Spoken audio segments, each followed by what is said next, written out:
Everyone, welcome you all. एक नया lecture series हम शुरू करने जा रहे हैं, प्रीलिम बूस्टर। और प्रीलिम बूस्टर में जो हम सेक्शन डिस्कस करेंगे वो है इकोनॉमी। टाइम पीरियड हमने जो चूज़ किया है वो जैन 2019 से लेकर करंट तक का जो टाइम पीरियड रहा है इसको हम कवर करेंगे। जितनी भी न्यूज़ आइटम्स जो कि इम्पॉर्टेंट थी और जो न्यूज़ में थी उनको हम डिस्कस करेंगे। देखिए, इस लेक्चर सीरीज़ से अगर मान लीजिए 4-5 क्वेश्चंस भी डायरेक्टली अगर प्रीलिम 2021 में पूछ लिया जाता है तो ये हमारा लेक्चर सीरीज जो है ये कामयाब हो जाएगा। तो आज का जो लेक्चर नंबर 1 जो रहेगा इसमें हम डिस्कस करेंगे वोट ऑन अकाउंट क्या होता है और इंटरिम बजट क्या होता है। देखिए, यूपीएससी की बात करें तो जो कंसेप्ट है वो तो पूछते ही हैं, कई बार डेटा भी पूछ लिया जाता है। तो डेटा से रिलेटेड जो आपके टॉपिक्स है जो न्यूज़ में थे उनको भी हम डिस्कस करेंगे, लेकिन ज़्यादा एम्फोसिस हमारा रहेगा कि कंसेप्चुअल जो टर्म्स है उसको हम डिस्कस करें। तो चलिए आज के इस लेक्चर की शुरुआत करते हैं। सबसे पहले तो समझते हैं वोट ऑन अकाउंट होता क्या है।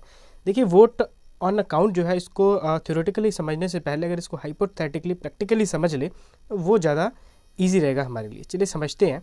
देखिए, जब हम बजट पेश करते हैं तो उसका टाइम पीरियड क्या होता है। एक फाइनेंशियल ईयर पूरा होता है और एक फाइनेंशियल ईयर का मतलब क्या होता है कि 1 अप्रैल से लेके अगले साल के 31 मार्च तक के लिए वैलिड रहता है। तो अगर इसको हम किस तरीके से समझ सकते हैं, देखिए फाइनेंशियल ईयर अभी कौन सा चल रहा है, 2020-2021 फाइनेंशियल ईयर चल रहा है। दैट मीन्स कि हमने जो बजट प्रेजेंट किया था फरवरी में, तो इसने हमें क्या अथॉरिटी दी, गवर्नमेंट को क्या अथॉरिटी दी कि आपके पास ये लीगल अथॉरिटी है कि 1 अप्रैल 2020 से लेके 31 मार्च 2021 तक आप पैसा निकाल सकते हो।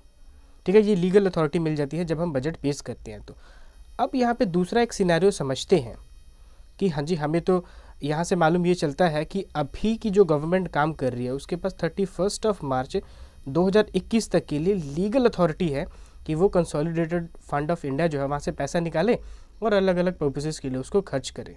लेकिन अब क्या होगा, जब 2021 में हम एंट्री करेंगे तो हमें फाइनेंशियल ईयर 2021-22 के लिए भी बजट जो है पेश करना पड़ेगा। तो फिर से हम बजट कब पेश करेंगे, हम पेश करेंगे फरवरी 2021 में। अब आप देखते हो कि इसका जो टाइम प्रोसेस है वो लंबा होता है। हमारे पास लीगल अथॉरिटी कब तक की है, 31 मार्च 2021 तक की पैसा निकालने की। तो अगर ये बजट 2021-22 फाइनेंशियल ईयर के लिए जो हम पेश करेंगे, अगर 31 मार्च तक ये पास नहीं हुआ और उसके बाद अगर पैसे की ज़रूरत पड़ी तो गवर्नमेंट कहाँ से पैसा लेके आएगी।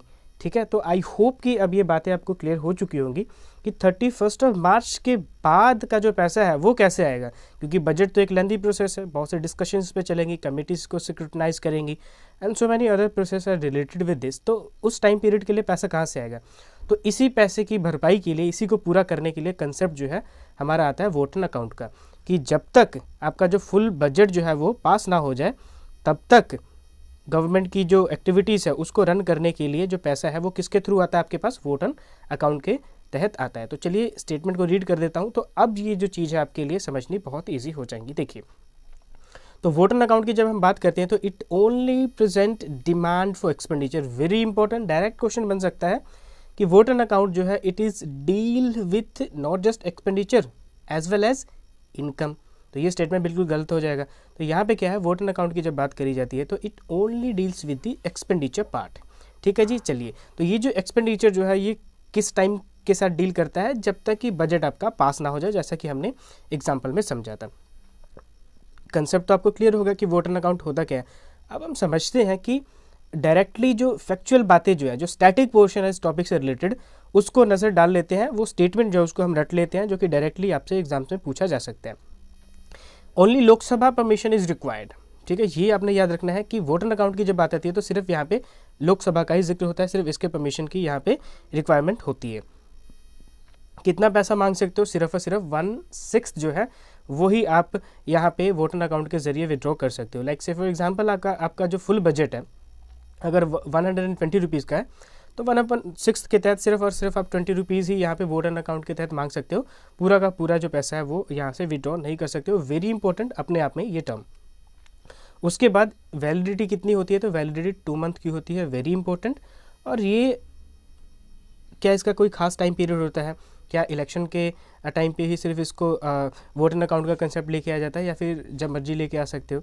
तो ये जो टाइम पीरियड जो इसका कोई ऐसा कुछ नहीं है, ये इलेक्शन ईयर हो चाहे नॉन इलेक्शन ईयर हो, हर बार इसका इस्तेमाल किया जाता है। ठीक है, तो ये कुछ इंपॉर्टेंट बातें थी वोट एंड अकाउंट से रिलेटेड, जो कि बहुत ही इंपॉर्टेंट है। प्रोबेबिलिटी काफ़ी ज़्यादा है कि डायरेक्टली इस पर क्वेश्चन पूछा जा सकता है। अब बढ़ते हैं आगे, इंटरिम बजट क्या होता है। देखिए, इंटरिम बजट की जब बात की जाती है तो इसका सीधा सीधा जो संबंध है वो है आपका इलेक्शन ईयर के साथ में। तो जब कभी भी इलेक्शन होगा तो उस समय का जो बजट आता है उसको इंटरिम बजट कहते हैं। अब कुछ क्या इसके स्पेशल प्रोविज़न क्या हो सकते हैं इंटरिम बजट के? स्पेशल प्रोविज़न ये होते हैं कि जब इलेक्शन होता है तो कोई out of the box idea लेके नहीं आ सकते हो बजट में कि ऐसे कोई स्कीम का अनाउंसमेंट कर दिया बजट में कि जो पूरा जो पब्लिक ओपिनियन है आपकी तरफ ही हो जाए। तो आई होप कि मैं कहना क्या चाहता हूँ आप समझ गए होंगे। तो उसको इंटरिम बजट कहते हैं। कुछ हमने अनरिटन कन्वेंशन जो है वो बनाए हुए हैं कि जब इलेक्शन ईयर होगा तो जो आपके बजट के जो पॉलिसीज़ आप उसमें ऐड करोगे तो वो कुछ बहुत ही हाई फाई नहीं होनी चाहिए। कुछ ऐसा कुछ उसमें आप नहीं ऐड कर दोगे जो कि पूरा का पूरा ही जो पब्लिक ओपिनियन है वो बदल दे। ठीक है, तो उसको क्या कहते हो आप? उसको इंटरिम बजट कहते हो। तो और इससे रिलेटेड क्या कुछ इसमें हम समझ सकते हैं जो कि हमें जाननी चाहिए इंटरिम बजट से रिलेटेड, जिसकी जो चांसेस है जो कि जिस पे क्वेश्चन बन सकते हैं वो क्या हो सकते हैं? जैसे कि इनकम प्लस एक्सपेंडिचर, ये दोनों की बात करता है। तो ये बजट ही है, तो ये वोट ऑन अकाउंट तो है नहीं कि जो सिर्फ और सिर्फ एक्सपेंडिचर से बात करेगा। ये है अपने आप में बजट, लेकिन ये ऐसा बजट है जो कि इलेक्शन का जो टाइम पीरियड होता है उस समय ये पेश किया जाता है। तो जाहिर सी बात है, क्योंकि जब हम बजट की बात करते हैं तो ये दोनों ही पक्ष को देखता है, इनकम को भी देखता है, एक्सपेंडिचर को भी देखता है। तो इंटरिम बजट जो है deals with the income as well as expenditure, आपने याद रखना है। अब क्योंकि है तो बजट ही है तो लोकसभा और राज्यसभा दोनों की ही अथॉरिटी की यहाँ पे आवश्यकता पड़ेगी। एंड ऑफ कोर्स यहाँ पे पूरे पैसे की डिमांड यहाँ पे की जाती है।